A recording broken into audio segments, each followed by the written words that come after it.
Hi, today I'm going to talk to you a little bit about how the granites in the Sierra Nevada formed, and then we'll go on a virtual hike. A lot of hikers don't particularly notice or perhaps just misunderstand the rocks they pass by, so it'll be valuable to get a look for yourself, see them firsthand, so to speak.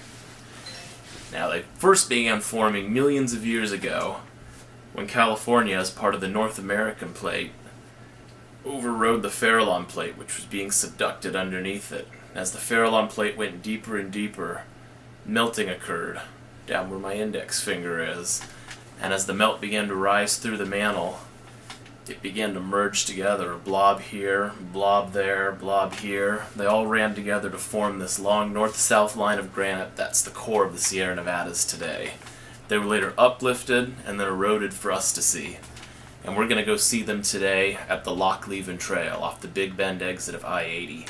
That's spelled Lochleven. And I highly encourage anybody who's interested to return and see for themselves. You'll be able to see many more exposures than I'm able to show you in the short time we have today. Alright, let's go! As we start our hike today, you can see that almost all of the rock here is granite.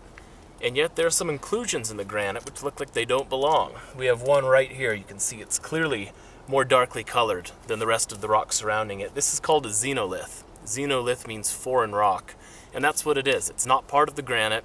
It's not part of the magma that formed the granite.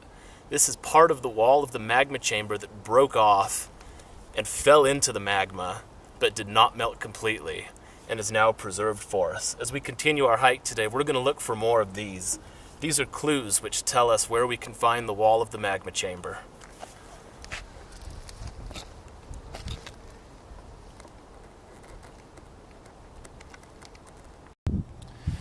Now that we've come a little bit further down the trail, you can see that the composition of the rock here has changed.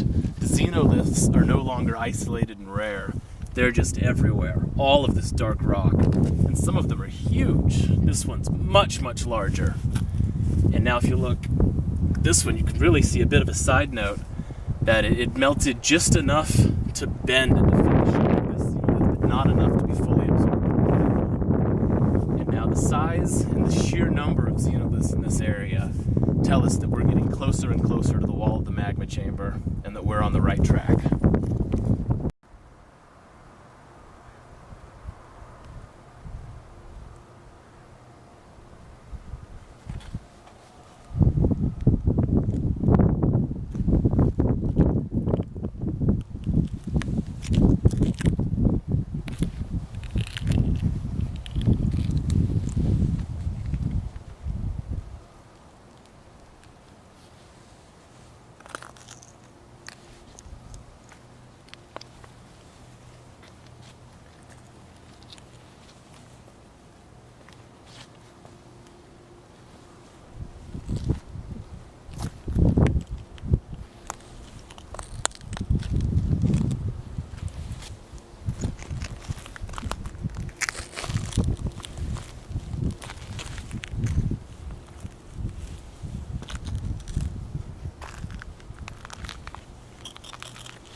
We're at our last stop here, and as you can see, what was previously the xenolith now makes up the majority of the rock. Almost everything here is this dark colored rock, and the only granite that remains is this sliver, this tongue of granite extending through a crack into the main body of the dark rock.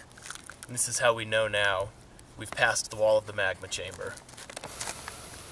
Think about how many hikes and trails you've been on and how much attention you've paid to the rocks beneath your feet. Most people don't look very carefully, and yet just a little bit of observation and a little bit of thinking, and it's possible to understand so many of nature's stories. Thank you.